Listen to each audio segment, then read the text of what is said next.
Buenos días a todos. Es para mí un privilegio estar aquí viendo caras conocidas que no había visto hace tiempo. Y bueno, seguimos orando por Daniel, por Gaby, que curiosamente los dos en este mismo día han tenido que estar confinados por cuestiones de contactos con posibles positivos de coronavirus.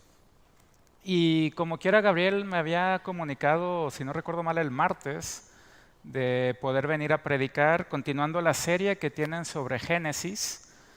Y toca un capítulo un poco extenso, que son las genealogías del capítulo 4 y 5, pero como toda palabra de Dios, tiene su explicación y su razón del porqué, ¿sí?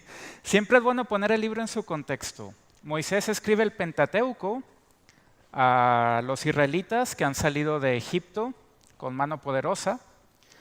Y él realmente quiere narrar o quiere llevarlos por toda la historia, desde la creación del mundo hasta el momento en el cual ellos están.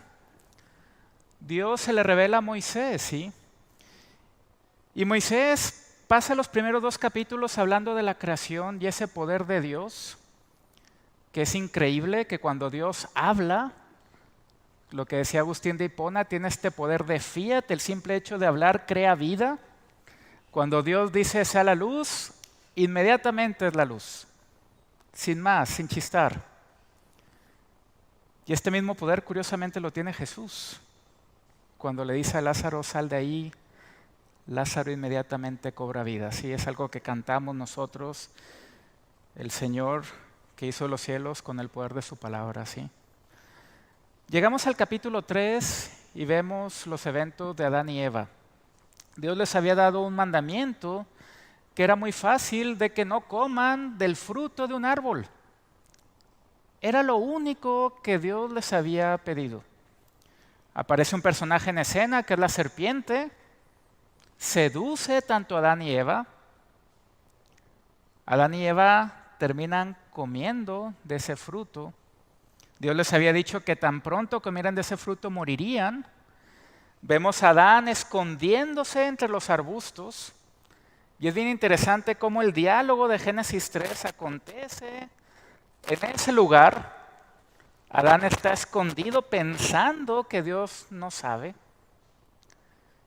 Y Dios lo llama a cuenta. Y Dios maldice a la serpiente, pero en el verso 15 del capítulo 3 vemos lo siguiente. Y pondré enemistad entre ti y la mujer, y entre tu simiente y la simiente suya.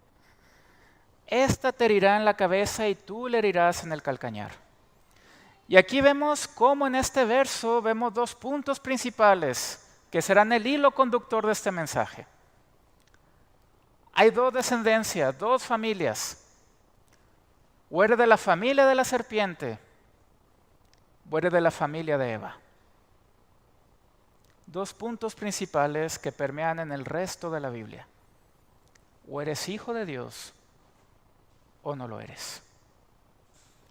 Y este es el punto al cual vamos a llegar el día de hoy.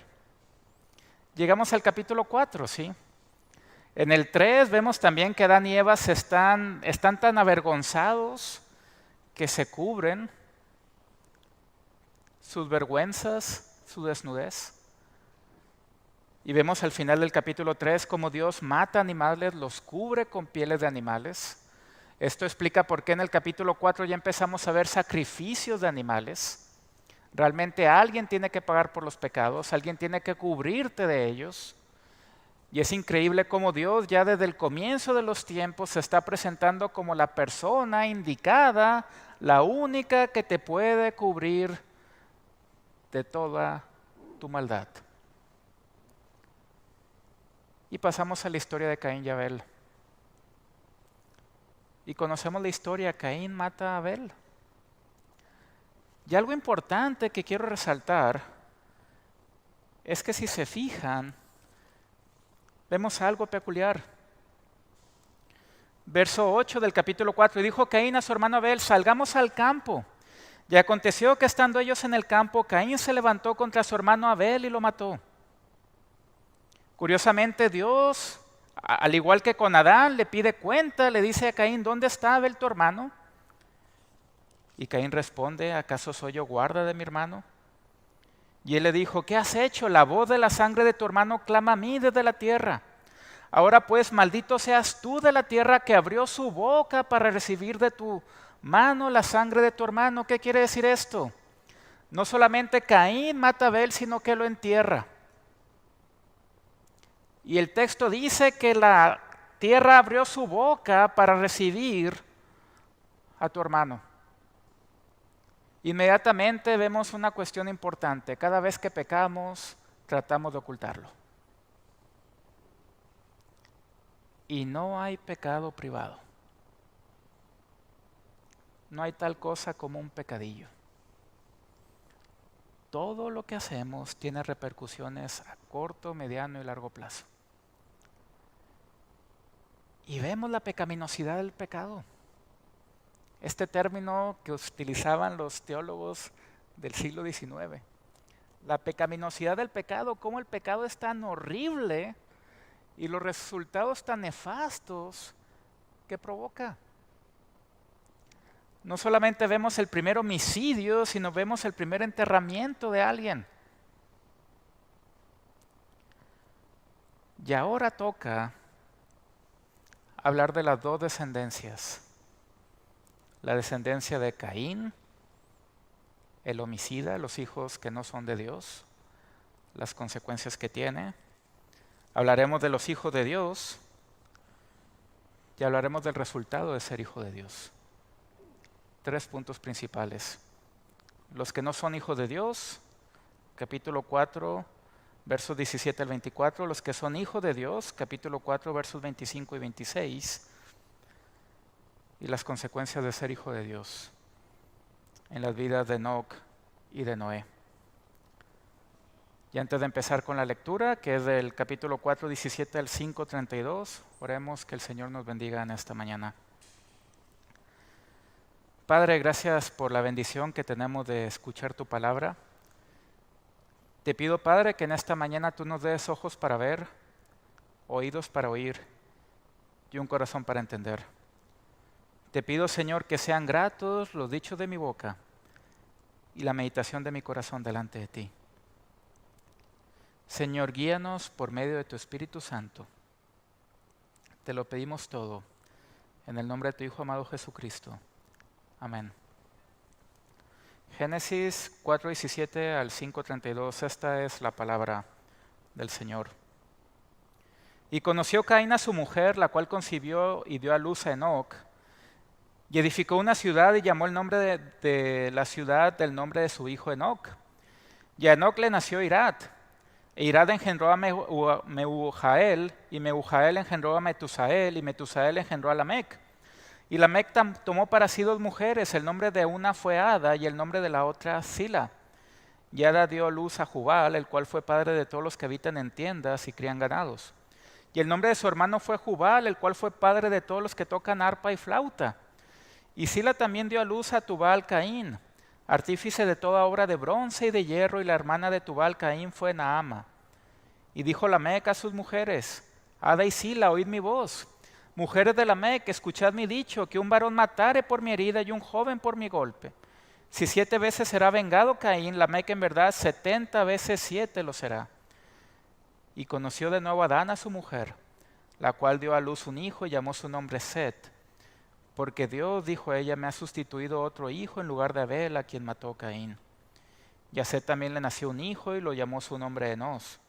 Entonces los hombres comenzaron a invocar el nombre de Jehová.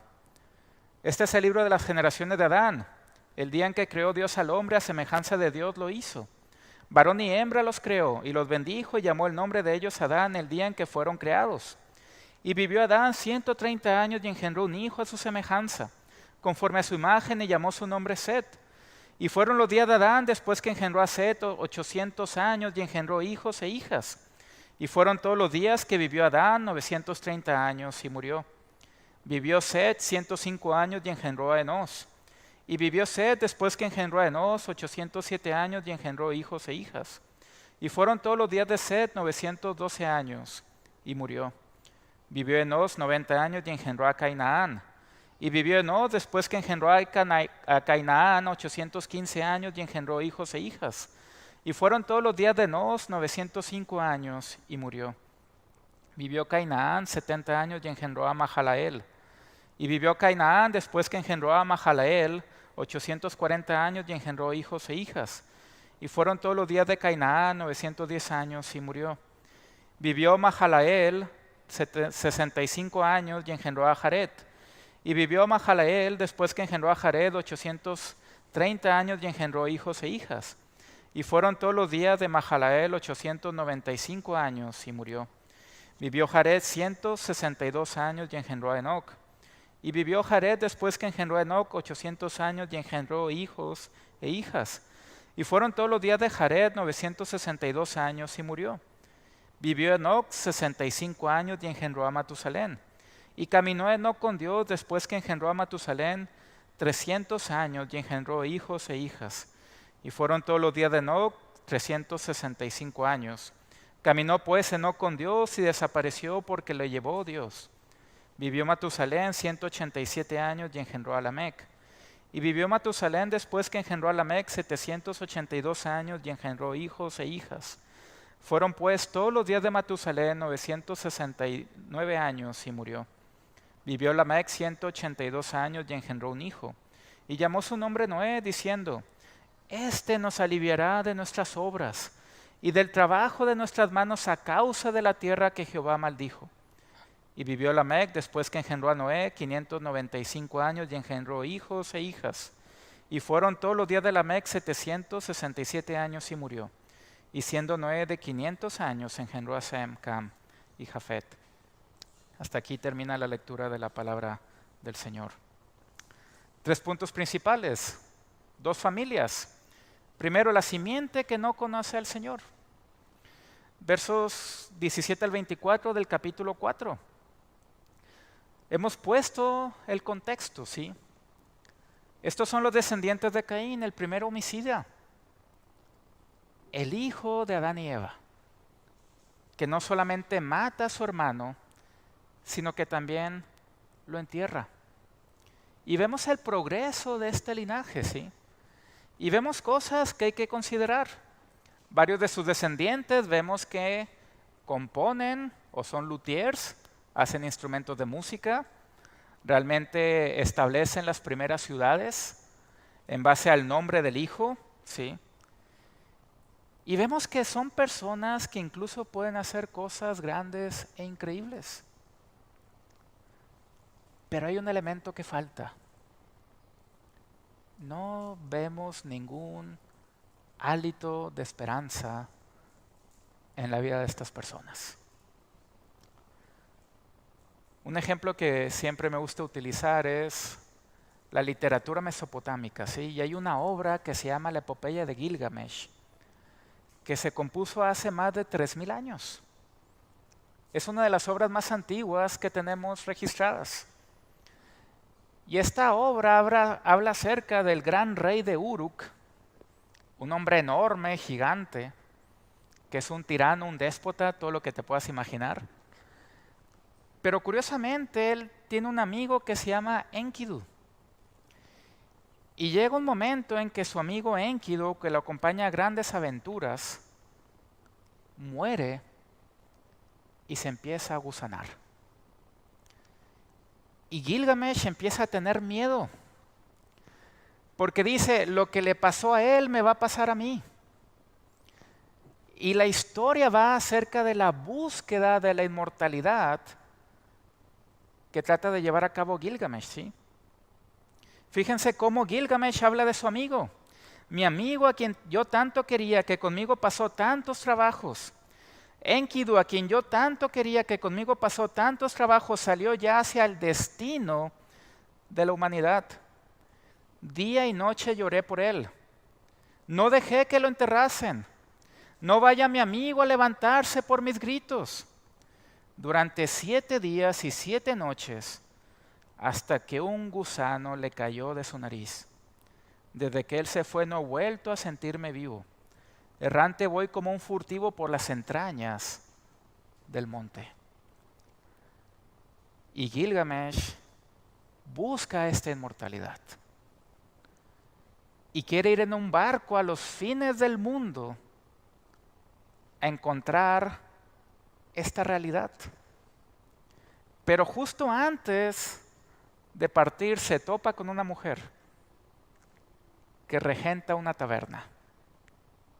Fíjense cómo algo de hace más de 3000 años suena parecido al día de hoy, ¿sí?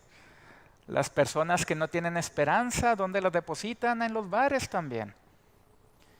Y cuando se topa la tabernera le dice lo siguiente: Gilgamesh, ¿a dónde vas correteando? La vida que buscas no la encontrarás. Cuando los dioses crearon la humanidad, le asignaron la muerte a la humanidad y se reservaron la vida en sus manos. En cambio tú, Gilgamesh, que esté tu panza llena, que día y de noche estés de buen humor. Diviértete día tras día, baila y canta. Que estén limpios tus ropajes, tu cabeza bien lavada y tú bañado con agua. Disfruta mirando al niño que se agarra de tu mano y que tu esposa goce sin cesar de tu abrazo. Esta es la suerte del género humano, de todos los que viven. Humanismo puro, desde hace 3000 años. ¿Es esta la realidad?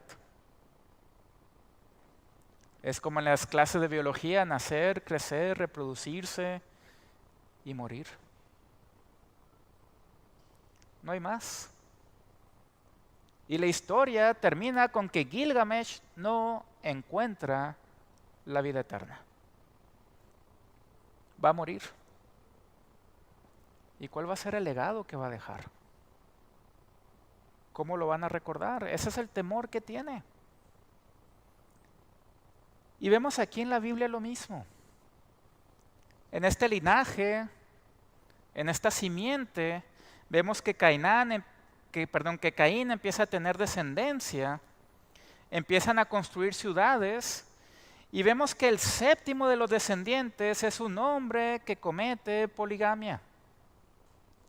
Y empezamos a ver cómo se empieza a desvirtuar completamente el diseño original de Dios. Esto es, que un hombre sea marido de una sola mujer. Y aquí vemos dos. Un hombre que busca venganza, que si incluso alguien lo golpea 70 veces 7, tiene que ser castigado esta persona. Y vemos cómo este número, que en matemáticas es el número n, no quiere decir que estás contando 70 veces 7, sino que es un número n, un número grande en magnitud, lleva estas consecuencias. Hay una distorsión de la realidad, de las artes y las ciencias. Las personas que no conocen al Señor pueden hacer cosas increíbles. Lo triste es que la esperanza de ellos no está en lo eterno. Jesús enfatiza lo siguiente, hablando de las 70 veces 7, en Mateo 18 dice que nosotros debemos de perdonar a nuestros hermanos 70 veces 7. Y Jesús habla acerca de las dos simientes, los que conocen al Señor y los que no. Vosotros, dice en Juan 8, de vuestro padre el diablo sois y los deseos de vuestro padre queréis cumplir. El diablo es homicida desde el principio y no permaneció en la verdad, porque no hay verdad en él. Y esta es la realidad. Hay un escritor que se llama Michael Jones, que tiene una trilogía, y habla acerca del mundo actual, ¿sí? Uno de sus libros es Living Machines, que habla acerca de la arquitectura, y habla acerca de la escuela de Bauhaus, cómo realmente Alfred Gropius crea esta escuela para que las personas realmente tuvieran la menor cantidad de hijos posibles. Y empieza a crear pisos de 20 metros cuadrados. ¿Por qué? Porque para él el hombre es una máquina. Y le da igual que esto pueda causar problemas familiares. Tiene otro libro sobre la música y habla acerca de los efectos de la música. Y tiene otro libro que se llama Los modernos degenerados. Y es increíble cómo este libro, escrito en los 90s, fue profético acerca de toda la agenda ética que tenemos el día de hoy. Una destrucción, una distorsión completa de mentiras. Mientras que el linaje no santo se mueve hacia el desarrollo de una cultura como el día de hoy lo vemos, también avanza la progresión del pecado. Y es increíble cómo el día de hoy temas como la bigamia, poligamia, poliamor se han puesto de moda. Ama lo que quieras, cuando quieras, donde quieras. La progresión de la corrupción moral incluye la bigamia, el orgullo de mostrar sus dos mujeres de parte de la MEC y la venganza. La cultura de la cancelación que estamos viviendo el día de hoy, donde ya no hay perdón alguno. Esta es la realidad del mundo, sin esperanza, sin nada. Sin embargo, esto nos lleva al segundo punto, ¿sí? Vemos al final del capítulo 4 que después de hablar de la descendencia de Caín, ahora vemos que Adán toma de nuevo a su mujer. Esto quiere decir que hay un anacronismo.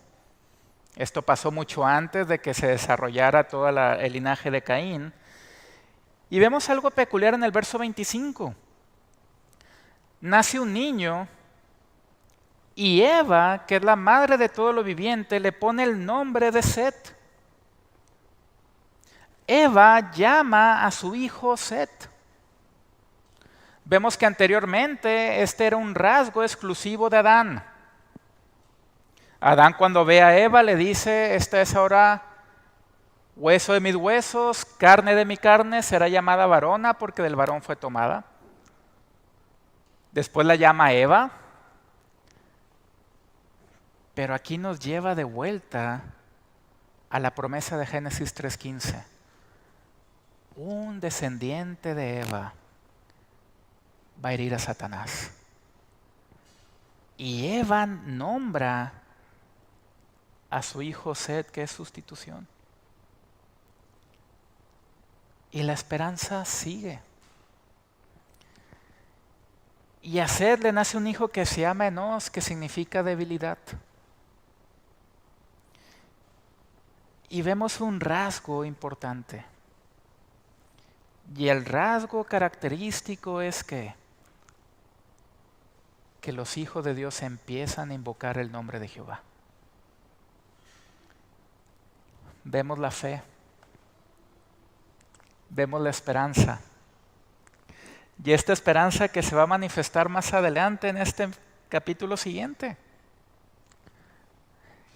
Y vemos que se menciona el nombre sagrado de Dios. Este nombre que Dios le da a conocer a Moisés. Yo soy el que soy. Un Dios que nunca tuvo comienzo. Que es, que fue y que será. Sin cambio. Y que este Dios se ha manifestado a las personas. Y las personas responden a este Dios en adoración, invocando su nombre. Y es una frase preciosa que permea por el resto de la Biblia. Ejemplo de ello lo vemos en el Salmo 116. ¿Qué pagaré al Señor por todos sus beneficios para conmigo? Y que responde el salmista: tomaré la copa de la salvación e invocaré el nombre del Señor. Y vemos que hay un cambio radical. Hay personas que tienen un cambio por medio de la fe, invocando ese nombre, conociendo ese nombre, adorando ese nombre. Vemos que aquí hay un linaje diferente. Es un linaje que representa lo opuesto, que representa una esperanza, que representa un cambio. El apóstol Juan menciona lo siguiente en su primera epístola, en Primera de Juan capítulo 3. Y fíjense cómo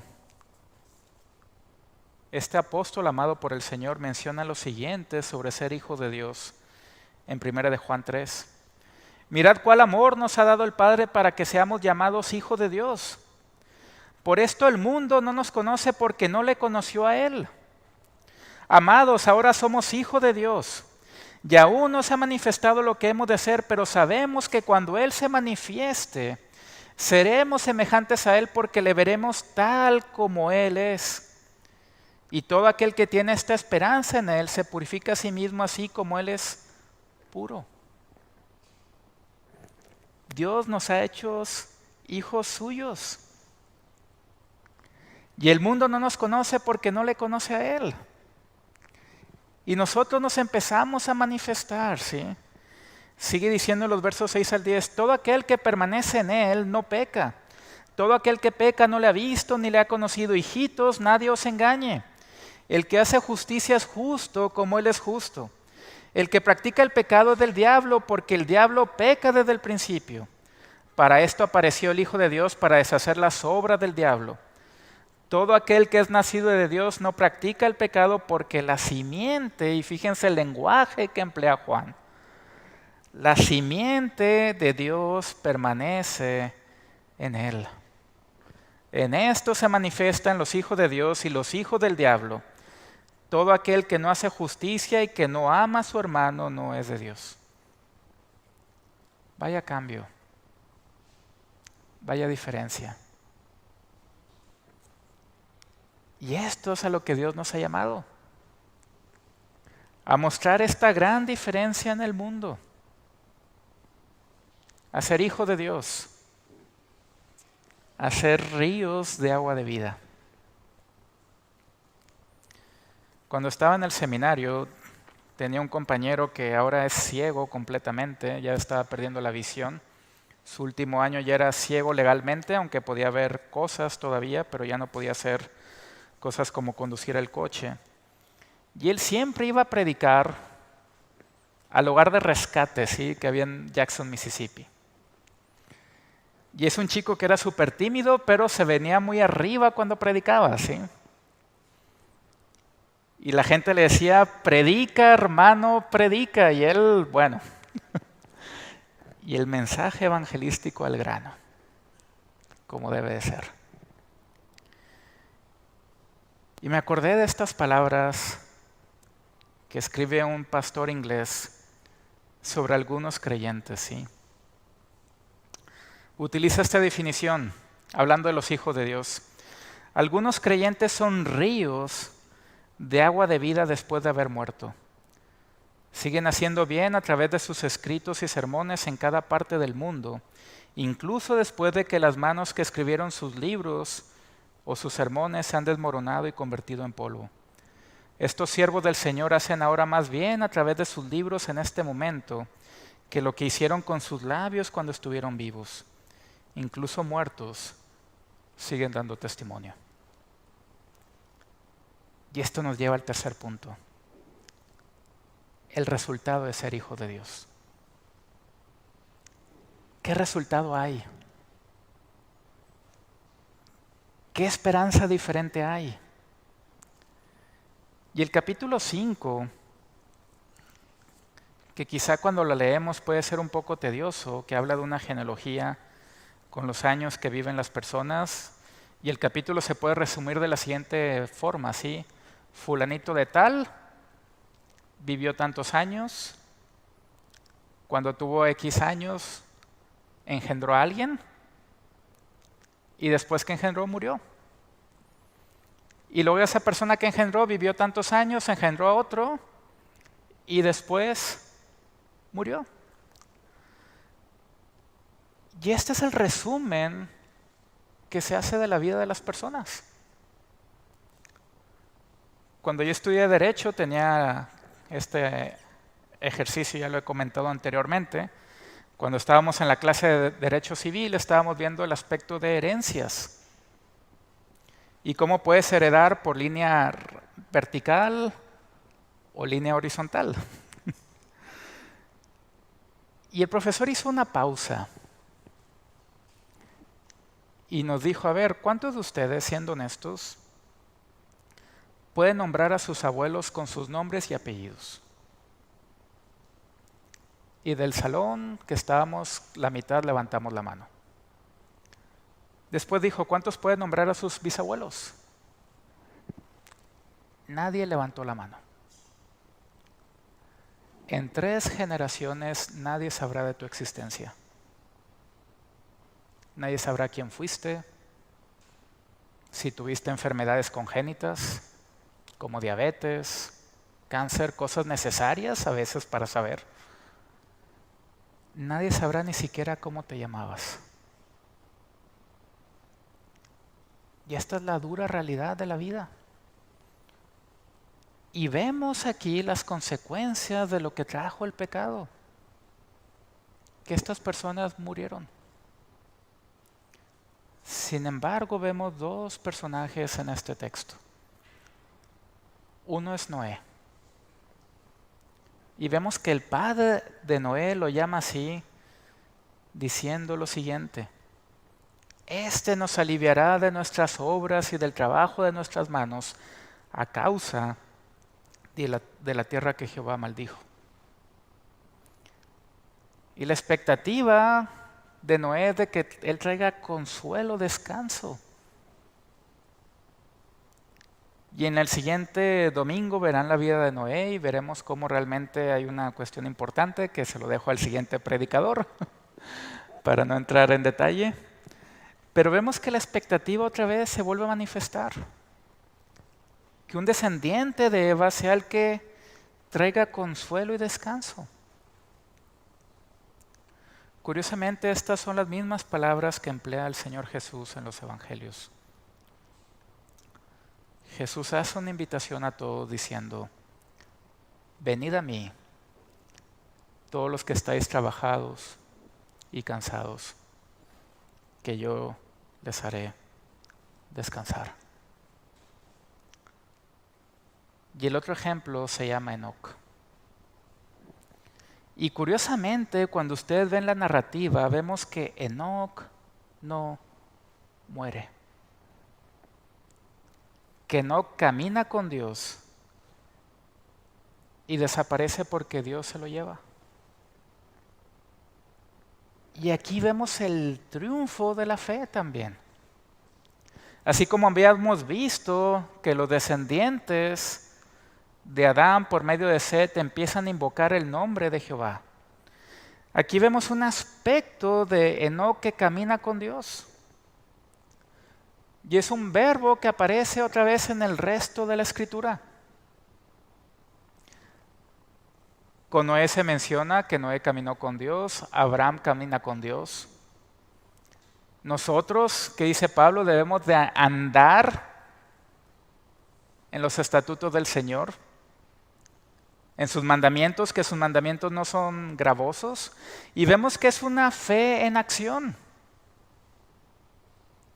Una fe que conlleva una respuesta de nuestra vida, un cambio del ser completo y total.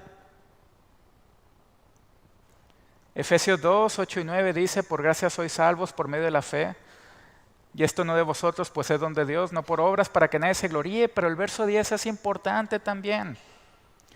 Estas obras, las cuales Dios preparó de antemano, ¿para qué? Para que anduviésemos, camináramos en ellas. Y este es el gran cambio que puede haber. La fe en acción. Mostrando nuestra vida, nuestras actitudes, nuestros pensamientos, ese cambio que Dios ya ha hecho en nuestro interior. Pablo en Romanos capítulo 8 menciona lo siguiente: pues tengo por cierto que las aflicciones del tiempo presente no son comparables con la gloria venidera que en nosotros ha de manifestarse. Porque el anhelo ardiente de la creación es el aguardar la manifestación de los hijos de Dios. Porque la creación fue sujetada a vanidad, no por su propia voluntad, sino por causa del que la sujetó en esperanza. porque también la creación misma será libertada de la esclavitud de corrupción a la libertad gloriosa de los hijos de Dios. Porque sabemos que toda la creación gime a una y aún está con dolores de parto hasta ahora. Y no solo ella, sino que también nosotros mismos, que tenemos las primicias del Espíritu, nosotros también gemimos dentro de nosotros mismos esperando la adopción, la redención de nuestro cuerpo. La creación gimiendo, esperando que estos hijos de Dios se manifiesten. Que traigan una conversión completa. Que llenen el mundo de mar a mar. Y que invoquen este nombre de Jehová. Y esta es la esperanza. Un cambio diferente a lo que vemos en la epopeya de Gilgamesh. Nosotros sí tenemos una esperanza eterna. Y quiero terminar con dos textos. Dos textos que me han hecho meditar mucho en estos tiempos de pandemia, donde me ha tocado ver personas que conocía que han fallecido. El primero se encuentra en 1 Corintios 15, versos 45 en adelante. Aquí Pablo empieza a hacer un contraste entre Adán, que trajo el pecado, y Cristo, que trajo la vida, ¿sí? Así también está escrito, fue hecho el primer Adán, alma viviente, el postrer Adán, Cristo, espíritu vivificante. Mas lo espiritual no es primero, sino lo animal, luego lo espiritual. El primer hombre, Adán, es de la tierra terrenal, el segundo hombre, que es el Señor, Cristo, es del cielo. Cual el terrenal, tales también los terrenales, y cual es el celestial, tales también los celestiales. Y así como hemos traído la imagen del terrenal, traeremos también la imagen del celestial. Por esto digo, hermanos, que la carne y la sangre no pueden heredar el reino de Dios, ni la corrupción hereda la incorrupción. He aquí os digo un misterio.